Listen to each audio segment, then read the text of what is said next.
Mbak B kan sudah sering ikut acara kongres atau konferensi internasional ke luar negeri. Apa betul bisa gratis mengikuti acara itu? Luar negeri dapat beasiswa gratis, apakah itu benar deh? Terima kasih pertanyaannya. Jadi saya sebenarnya agak enggan menjawab pertanyaan ini karena sepertinya nanti narsis ya. Dan ya sebenarnya banyak di antara teman-teman kita baik dari NGO atau LSM dan teman-teman akademisi yang bepergian ke luar negeri secara gratis ya. Dan itu sangat dimungkinkan bila mana kita siap dengan perjalanan itu ya. Tentu saja dalam kerangka perjalanan kegiatan ilmiah ya, seminar, lokakarya, simposium ya. Nah, jadi menurut saya perjalanan ke luar negeri itu bisa ditempuh oleh seseorang bila mana memenuhi syarat tentu saja ya. Jadi ada dua macam. Yang pertama adalah dengan swadaya atau swadana ya. Baik dari teman-teman kita ya, dari berbagai profesi ya, bisnismen, dokter, usahawan, pejabat ya, mungkin karena tugas ya. Itu dengan swadaya, dengan dana sendiri ya. Juga karena berobat ke luar negeri barangkali ya, karena punya dana dia bisa ke luar negeri ya. Yang kedua tentu saja dengan bantuan pihak lain atau dengan beasiswa. Nah, beasiswa ini ada beberapa macam. Ada beasiswa yang full untuk pembiayaan perjalanan, kemudian akomodasi selama di sana, kemudian biaya konferensi fee atau untuk administrasi seminar atau lokakarya tersebut, dan juga kepulangannya tentu saja. Nah, di sini di dalam beasiswa ini ada beasiswa penuh dan ada beasiswa sebagian ya. Beasiswa sebagian ini apakah perjalanan saja atau akomodasi saja atau konferensi fee selama di sana ya. Saya kebetulan ada beberapa macam mendapatkan ke luar negeri ini. Yang pertama adalah karena reward ya, reward atau penghargaan dari kantor misalnya. Itu saya alami 2 kali ya. Jadi tahun 1997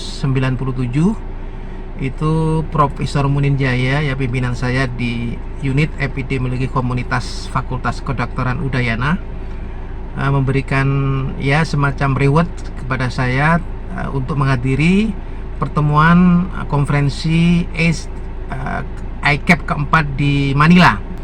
Kemudian yang kedua adalah tahun 2003 itu ada short course drug surveillance and social research ya, bersama teman-teman dari berbagai daerah di Indonesia ya, Jakarta, Surabaya, Makassar dan sebagainya, sebanyak 20 orang dari multidisiplin ya. Ada yang dari Kumham, ada yang dari akademisi, ada yang dari LSM gitu. Kursus di Melbourne di Victoria University selama 5 minggu ya. Jadi saya bersama teman-teman diajarkan bagaimana program penanggulangan AIDS dan narkoba. Sekembalinya dari sana diharapkan bisa menjadi semacam aktivis atau pelaku untuk program ini ya di tahun 2003. Dalam hal ini saya terima kasih sekali kepada Profesor Munin Jaya selaku Kepala UPLEK ya waktu itu ya, Unit Penelitian dan Epidemiologi Komunitas ya, yang telah 2 kali memberikan reward kepada saya. Yang kedua adalah karena apply atau ya permohonan kita sendiri ya, ingin keluar negeri mengikuti konferensi, seminar atau lokakarya dengan tentu saja mengirimkan abstrak ya. Jadi apa yang sudah kita lakukan di Indonesia ya, tentu saja terkait dengan program kesehatan HIV/AIDS ya.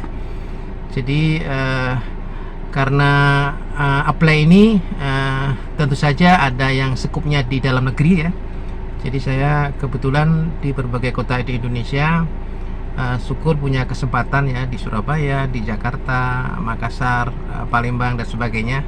Di berbagai kota kita bisa ketemu teman-teman itu karena memang kita melamar untuk mendapatkan beasiswa itu ya, full scholarship ya, untuk perjalanan, untuk akomodasi di sana maupun untuk konferensi dan sebagainya.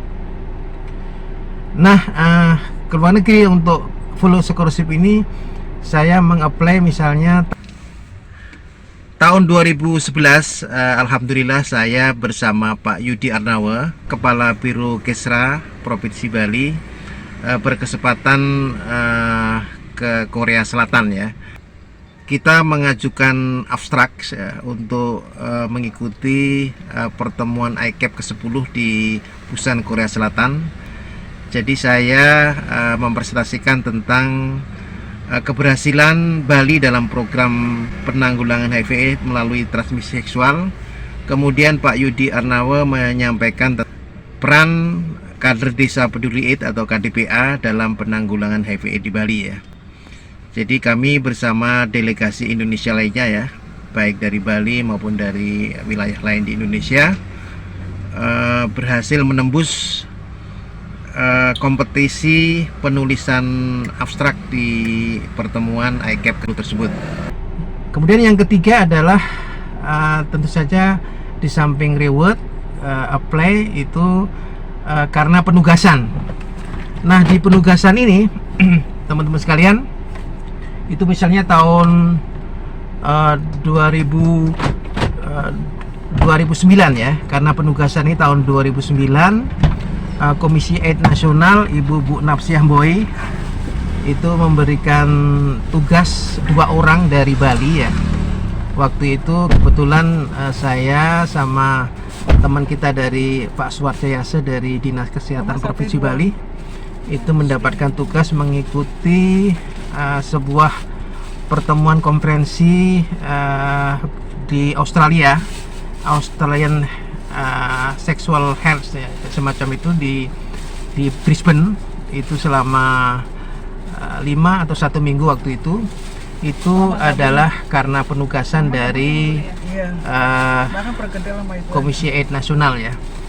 Jadi terima kasih kepada Bu Napsiah Boy, Menteri Kesehatan kita, yang juga beliau juga Sekretaris KPA Nasional. Kalau benar itu bisa gratis mengikuti acara konferensi yang di luar negeri, itu apa yang diperlukan dan bagaimana caranya?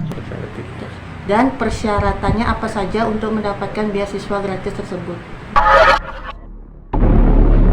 Kita ketahui bahwa setiap pertemuan yang berskala internasional itu tentu saja membahas isu-isu terkini, isu-isu mutakhir yang diharapkan bisa berguna dalam mengefektifkan program penanggulangan HIV/AIDS ya. Semua peserta berupaya menulis abstrak untuk dipresentasikan dalam pertemuan tersebut adalah hal-hal yang orisinil, hal-hal isu-isu yang mutakhir yang sekiranya bisa memberikan pemecahan masalah terhadap persoalan yang tengah terjadi ya.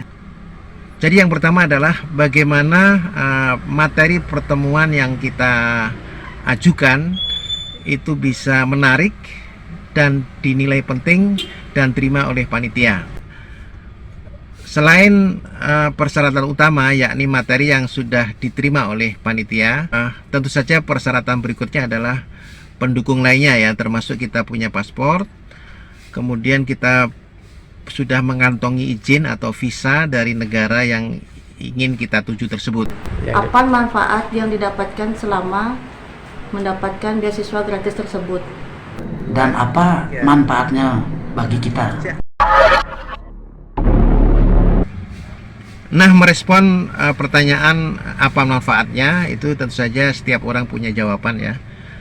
Banyak manfaatnya, tetapi paling tidak ada 3 hal. Nah, kita ketahui dalam pertemuan berskala besar tersebut dihadiri oleh beragam peserta ya, baik dari policy maker, kemudian tenaga ahli, peneliti, akademisi, dari NGO dan sebagainya, termasuk dari populasi kunci. Jadi manfaat yang pertama saya pikir adalah kita bisa berbagi, bisa sharing pengalaman dan pengetahuan, sharing wawasan dengan peserta lain. Itu yang pertama. Kemudian yang kedua, dengan kita belajar, mendengar, mengetahui dari pengalaman orang lain, maka kedua tentu saja kita menjadi lebih bertambah pengetahuan dan wawasan kita terkait dengan materi yang dibahas ya, khususnya tentang masalah kesehatan dan HIV/AIDS ya. Kemudian yang ketiga tentu saja kita bisa mengenal tradisi, budaya dan tempat tersebut ya sebagai wisata baru ya. Jadi kita bisa jalan-jalan ke luar negeri, bisa mengenal tradisi, budaya dan tempat yang barangkali kita nilai indah karena suasana baru, sehingga kita bisa jalan-jalan di situ. Saya pikir demikian merespon ketiga pertanyaan dari teman kita ini yang sebenarnya sudah lama ada pertanyaan seperti ini. Jadi maaf baru bisa saya jawab kali ini ya. Ketika saya ingin menjawab pertanyaan yang kedua ketiga ini, ada beberapa pertanyaan dari mahasiswa, dari teman aktivis LSM yang itu menanyakan tip bagaimana menyusun materi atau abstrak yang baik agar bisa memiliki nilai jual atau kompetitif, bisa diterima di sebuah pertemuan ilmiah baik nasional maupun di mancanegara. Terkait pertanyaan ini akan saya respon pada kesempatan lain. Terima kasih. Wassalamualaikum warahmatullahi wabarakatuh.